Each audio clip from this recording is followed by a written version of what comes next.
Okay, so hopefully everybody is following our concepts related to object-oriented programming so far.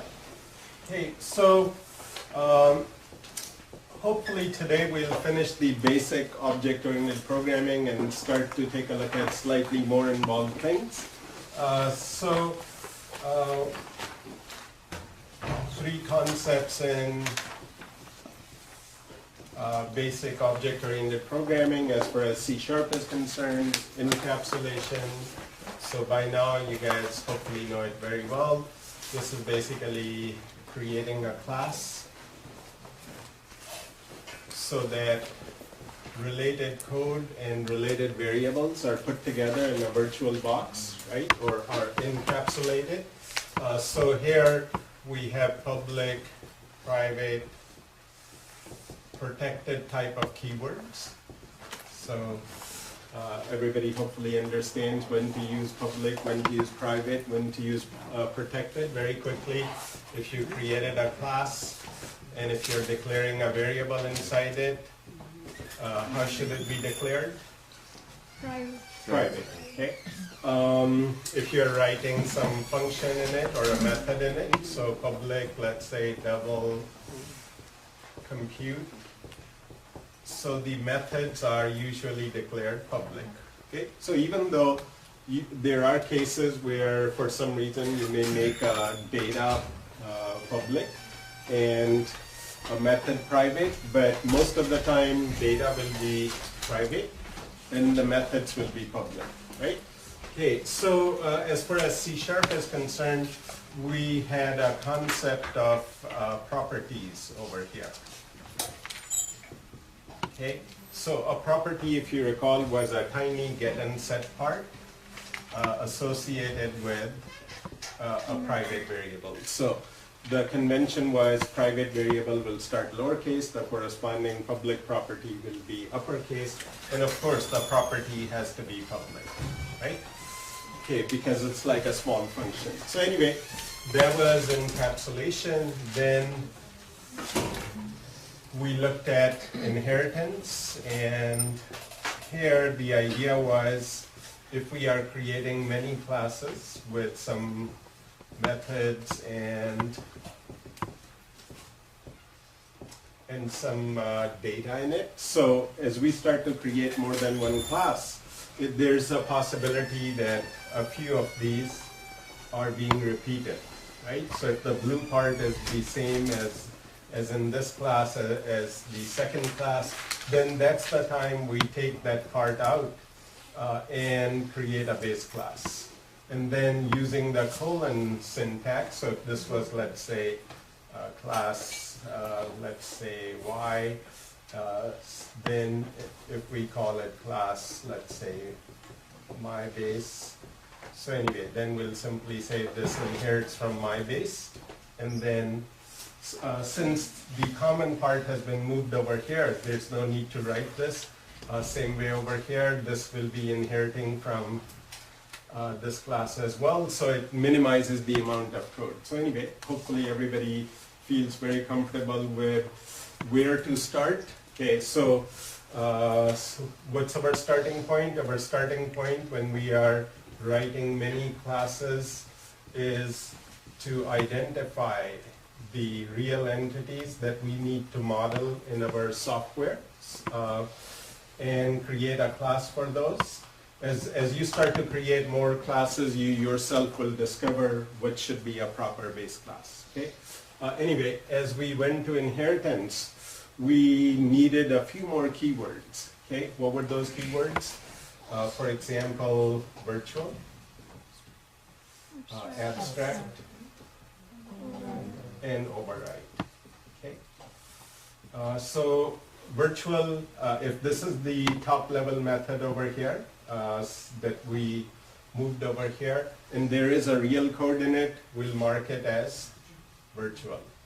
If the two methods have the same signature over here, but the code is different, so as we move it to the base class, then that will be marked as abstract because we cannot put any code in it. It differs between the other two classes, right? And lastly, as we are inheriting and changing the code, we mark it as abstract, right? So anyway, through our university example, hopefully everybody feels very comfortable with it. And now, last lecture, we were looking at polymorphism. Okay, polymorphism, there's a theoretical meaning of it, there's a more practical meaning of it. The theoretical meaning was that more than one function with the same name, correct? So more than one function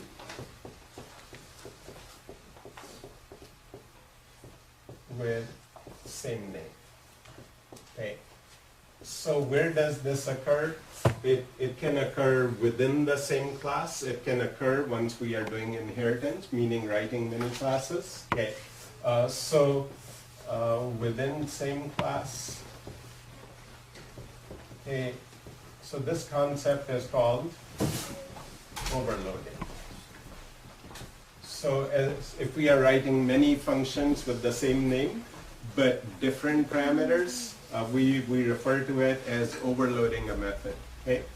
If we are between a base and a derived class, so as we have one method, let's say in our base class, suppose this is called my base. Okay, we wrote some method over here.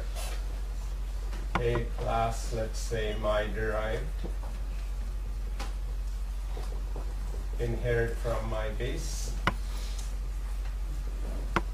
Okay, and we wanted to change the code over here, right? So as you guys saw over here, it has to be declared virtual, correct? Because there's code in it. So suppose the method is called F1, method is called F1. So over here, what keyword will we use? Override. Override.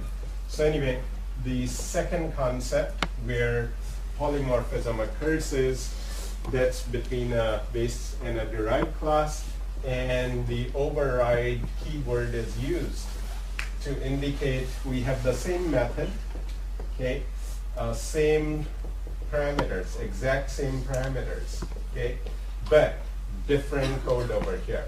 So this code is different code. So unlike overloading, where the parameters are different, in overriding the parameters are 100% the same. Okay, the name of the function is the same, parameters are the same, but the code inside the function is different. So that's another form of polymorphism. So anyway, these were the theoretical meanings of polymorphism, right? On the more practical side, the polymorphism, as we discussed in the last lecture, occurs when a base class reference is used to point to a derived class object.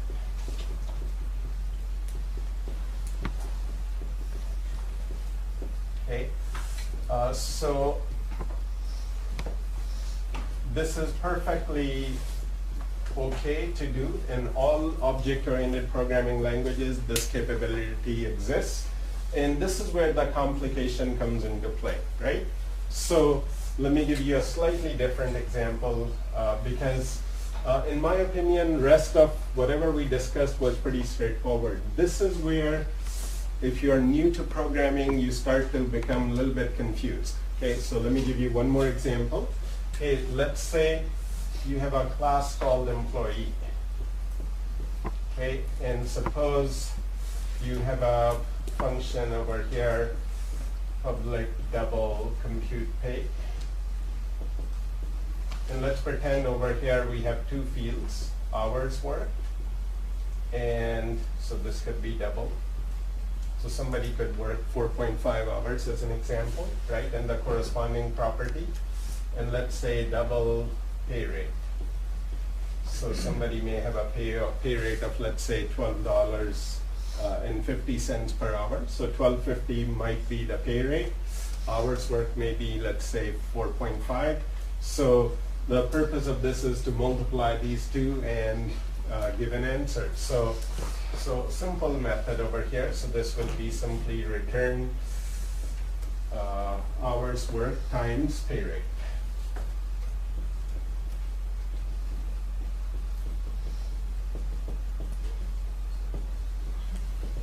Okay, so anyway, now let's say we also have one more class. Okay, so class, let's call it, or to make it easier, okay, let's call it full-time employee. Okay, and we inherited from employee. So inherited from employee. So that means the hours work pay rate is still available to us, right? And so over here, suppose we override. So public override. And if we are overriding, what does that mean? How should this be declared over here? Virtual. Okay. So anyway, public override double compute pay. So let's pretend what we wanted to do is if somebody works more than 40 hours, they will be paid 1.5 times the hourly rate. Okay, so if your hourly rate is 12, so you will be paid $18 per hour if you work overtime. Okay, so that's the benefit of a full-time employee. Think of this as a regular employee. They do not get any overtime over here. So anyway, so our code will look something like this. If our so let's create double pay equal to 0 if hours worked, let's say, is less than equal to 40. Okay, then pay will be same as before, meaning hours worked times pay rate. Okay, else. Okay, let me go over here.